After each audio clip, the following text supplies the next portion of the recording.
This is TFI 2.0. So, actually, you know what? Like, this is going to, even though after lunch people say that people's brains get a bit more sort of slowed down because they've had some food, and this is going to be really kind of where we're going to get into the heavy lifting. But it's so crazy because you're just not going to believe what you're going to see. Now, in order to understand what this is, hang on. Now remember the other slide we showed earlier where you didn't have to understand SMTP or POP for using email. Gmail was delivered to you. Google made Gmail so that you didn't have to do any configurations on your email. Even though you lost all rights to your emails, it was now able to be scanned by Google. You handed it over because it was easy. So understanding tech is overrated if you just want to use it. But if you want to be fully empowered around tech, and now that tech itself has become money. So remember, money equals power.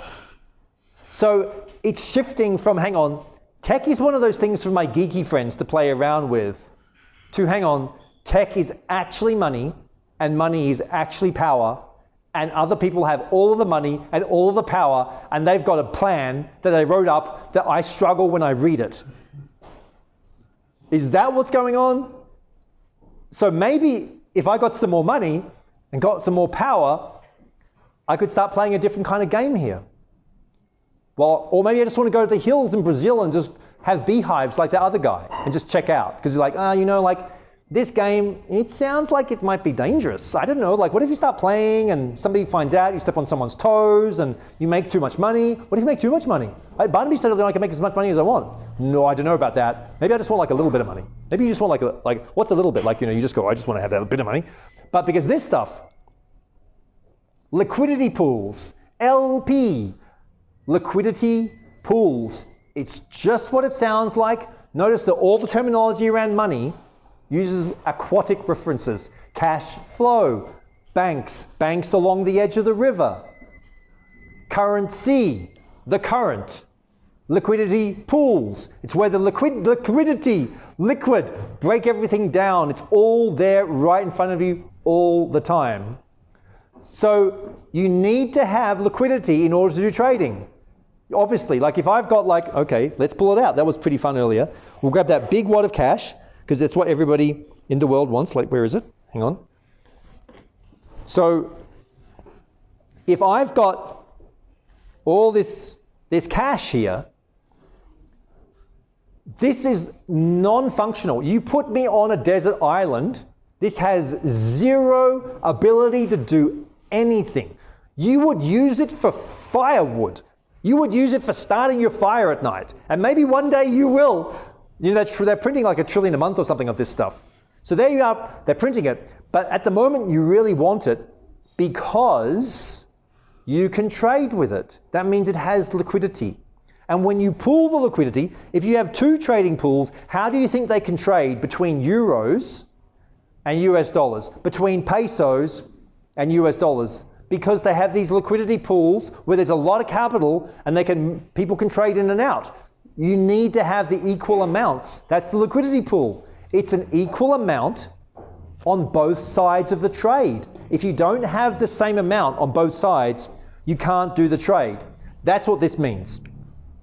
Now, then we're going to add into this game theory, because what people in crypto love is they love playing games. Have you noticed? All of this originated from these games people were playing online, playing these video games. And then this very fascinating thing called the prisoner's dilemma, which is the 3-3.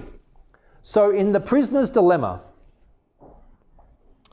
if you capture two people and put them in a cell, if they both cooperate together, both of them do better. If they turn each other in, they both actually do worse. They've done all these psychological studies and social research, etc., and that's how the results go. So this has become a meme. You've never seen this meme before, this 3,3. A few people have seen it, those who are deeply across all this kind of stuff, because it means cooperation. That's what 3-3 means now.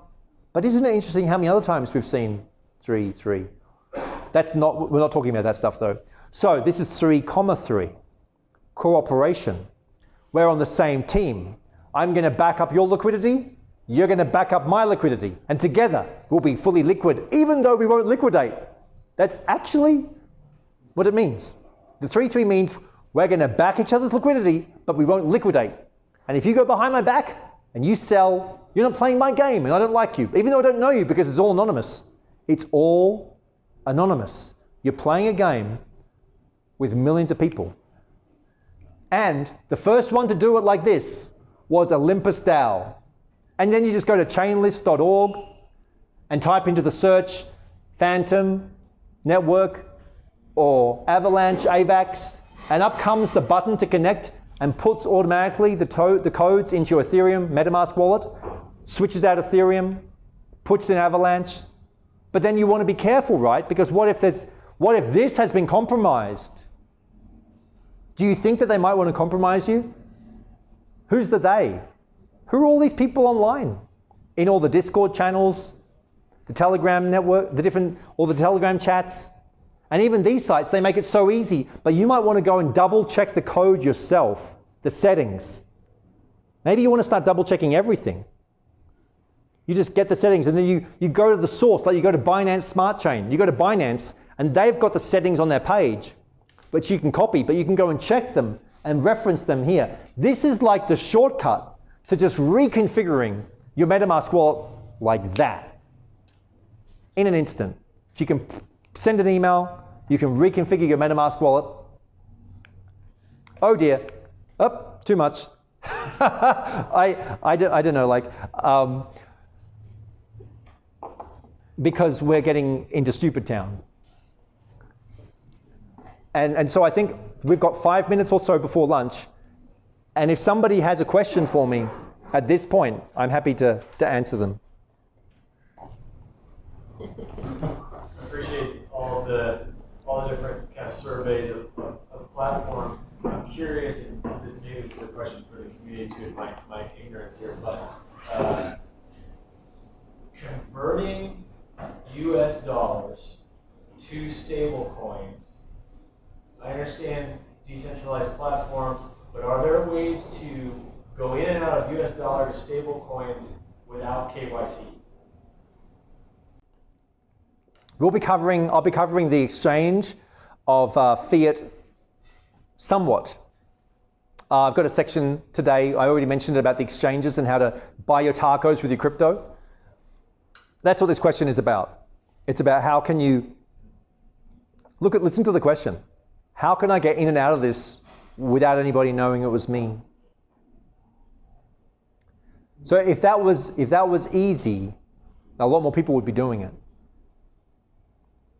So these are technicalities that have powerful ramifications that are not straightforward, especially if you happen to be a US citizen. I, of course, am blessed with not being one. So I have not dug so deeply into that because I did not need to. But I have plenty of US friends and people I work with and my business partners, etc. So I know it's very important.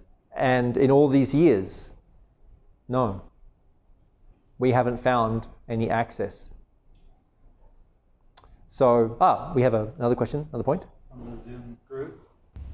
For someone who's very excited about all of this but feels a little helpless over hearing all this information, what is the recommendation for a 3-step process to be able to make this information practical to start earning money while I sleep?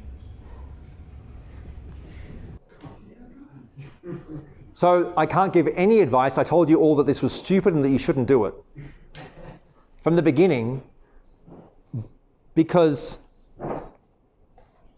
basically just coming and listening to me speak is risky, very risky, because you haven't tried any of this. I don't know to what extent you've touched upon any of this. If you haven't even bought your first Bitcoin yet, oh my God. If you haven't even touched MetaMask yet, if you haven't even gone onto Telegram or Discord or watched 10 videos at least on YouTube about this topic, how could you possibly be contemplating what is the right simple 3 steps? Even though it's such a good question. And remember that slide about the emotional state of, my emotional state, I just want money. Isn't it just screaming in the background? Don't you just hear it there all the time? I just want money. I just want the money.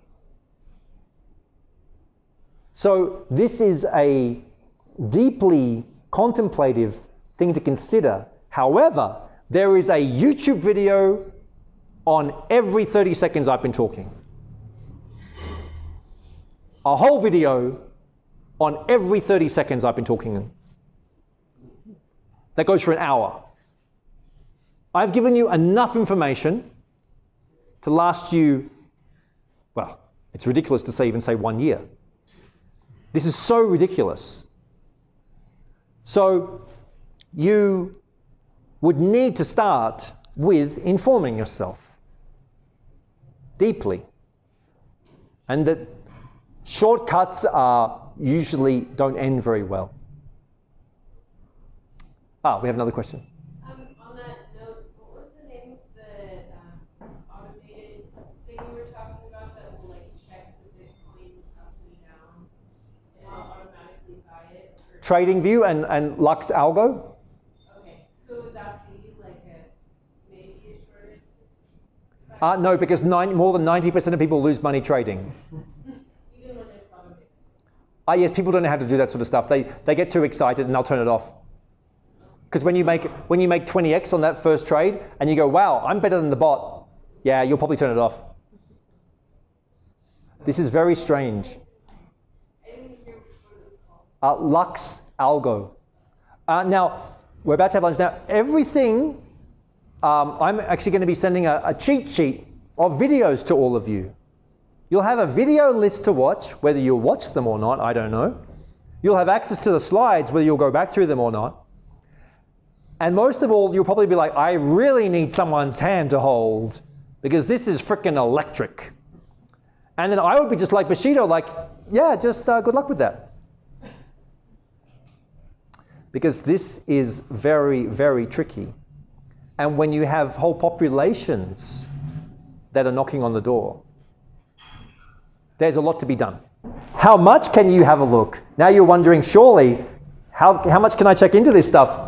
Well, guess what? You can go to DBank. Over on DBank, you can type in any particular platform. This is Shiba, and it will show you every wallet holder. Look how much is the deposits here. And this one here, this is the number one holder according to, they own 6.25%. And that is 106 million. That's what it showed.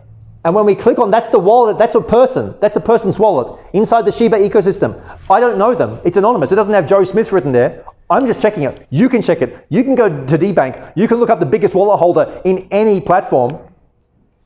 And they own $104 million in Ethereum assets on this one wallet address. And these are all the tokens that they own. You can just go through the list and you can click on it. They own some Hex, not much. And you can just keep diving deeper and deeper into this. And then there are other tools like DApp Radar. So there's DBank, DApp Radar, and you can come in here and check everything. You can start checking out all your own tokens. You can track everything you've got. You can see your gains every week, all automated, all on chain. You just put your wallet in, boom, it starts tracking everything for you. It tracks how much you've made and lost that week. It tracks all your NFTs. It shows you the best performing APY dApps. That's what they call them, decentralized apps, applications, dApps. It shows you all these apps that are aggregating, pooling all the information together.